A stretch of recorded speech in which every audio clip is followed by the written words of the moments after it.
Hi guys, ફરી એકવાર આપણે યુટ્યુબ પર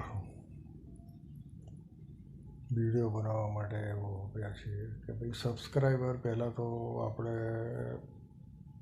કેવી રીતે કરવા પહેલાં તો 50 સબસ્ક્રાઈબર કરવા પડે. તો આ બધું કરવા માટે આપણે વિડીયો સરાસર અપલોડ કરીશું અને એના પછી આપણે બધું સેટિંગ પણ કરવાનું રહેશે કે આપણા પ્લેલિસ્ટમાં સેવ કરો, પછી એને અપલોડ કરો. યુટ્યુબ સ્ટુડિયોમાં સેટિંગ કરવું પડે અને યુટ્યુબમાં પણ સેટિંગ કરવું પડે. સબસ્ક્રાઈબર વધારવા જરૂરી હોવાથી આપણે એ પ્રયત્ન કરવો પડે. પછી બીજું આપણે શું છે કે વ્યૂઅર્સ તો આપણા વધતા જાય છે, પણ મેઇન વસ્તુ છે સબસ્ક્રાઈબર.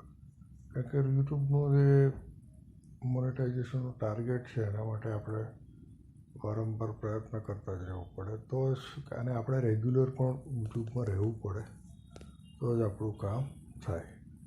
હવે હું અહીંયા એના માટે તમારા જે વિડીયો હું બનાવું છું એ વિડીયો ધીરે ધીરે તમે જોતા હશો અને તમને પણ ખ્યાલ આવતો હશે, જેમ તમે એક્સપિરિયન્સ કરતા હશો.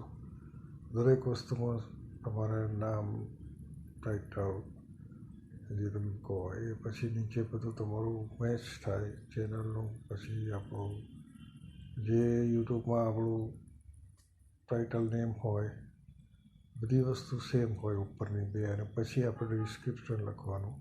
એના પછી આપણે આગળ બધું કરવું પડે. પછી લખ્યા પછી તમારે છેલ્લે સેવ કરવું પડે, ત્યારે જ આ બધું થાય.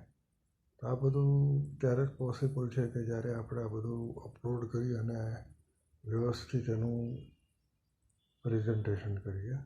બરાબર છે. તો બીજું એવું છે કે આપણે આ બધું કર્યા પછી પણ તમને જો ખ્યાલ ન હોય તો મોટાભાગના લોકો એ જ ભૂલ કરે છે કે ભાઈ યુટ્યુબનો વિડીયો બનાવે છે, પછી થોડું જોવે છે કે ભાઈ યાર મારું તો આવડતું નથી, તો પછી છોડી દે છે. પણ છોડવાનું નહીં, આપણે કન્ટિન્યુઅસ ચાલુ જ રહેવાનું.